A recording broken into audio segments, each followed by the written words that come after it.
Well, the federal carbon tax plan and Quebec's cap-and-trade system are controversial topics. We're joined now by Luc Vallée, Chief Economist and COO of the Montreal Economic Institute. Thank you so much for being here. You've been writing some articles about why you feel that we should get rid of both of these systems right now. You have a better idea. Talk to me about why you don't like these for our economy. The idea is not that different. I would tax consumption instead of production. And the reason is quite simple. When you tax production, you tax local producers, and local producers compete with foreign producers, who do not pay the tax. So just to take a simple example, let's say you export your goods to the U.S. producer sells its good without then paying any taxes. You're going there with an extra cost. You're not competitive. It's not good for jobs in Canada.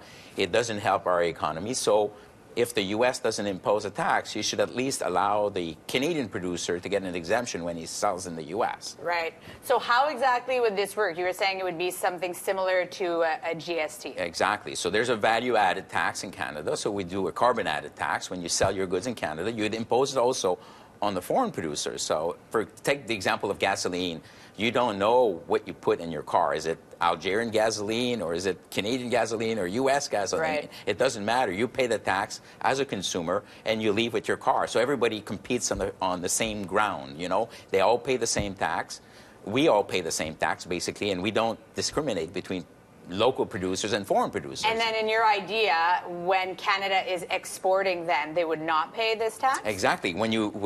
Exactly the same as a GST. When a Canadian manufacturing company exports to the U.S., they get the GST reimbursed. So they don't have to face unfair competition from the local U.S. producers. So it's the same thing. Do you think that this would end up costing consumers more? Would the tax be more on, the regular Joe filling up his car? Well, it may, but I don't really know what the answer is going to be. But one thing is sure is that now we think that the producer is paying it, but the producer is trying to give us the cost, to pass on the cost, right? And it's normal. Yeah. We would not expect any producers to not pass on their cost. So that's a cost. It doesn't matter who actually sends the check to the government.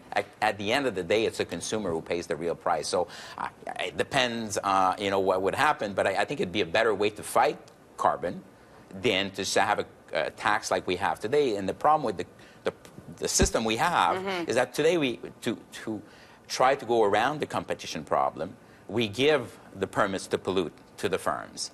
And so they don't increase their price. They have the right to pollute. They have the incentive to reduce pollution if they can sell their permits that they have in extra. Right.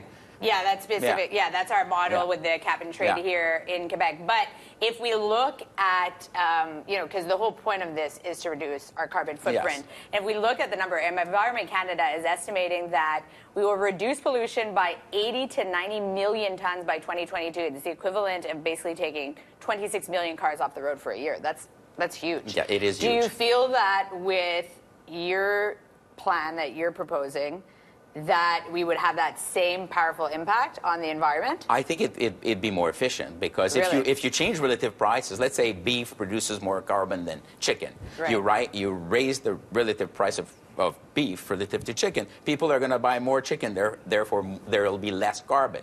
If you just give the right to the beef producer to pollute, and you reimburse or give them free permits, that won't change the relative price. People will buy as much beef as before, and the only incentive that there is that the beef producer has to find a way to reduce carbon. But it may not be at $20 a ton.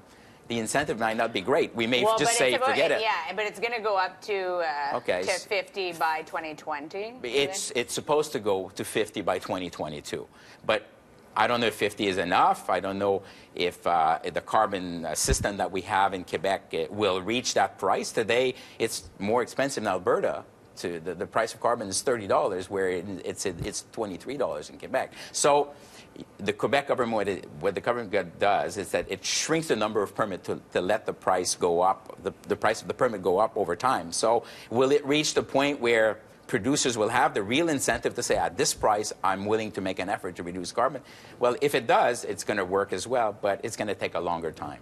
All right. Well, thank you so much. And I think this is something, we've been hearing a lot of pushback from the provinces. I mean, here in Quebec, we've had our system in place for a while, so we'll see what will happen federally, and the other provinces will be following it closely. Not an easy topic to discuss between provinces.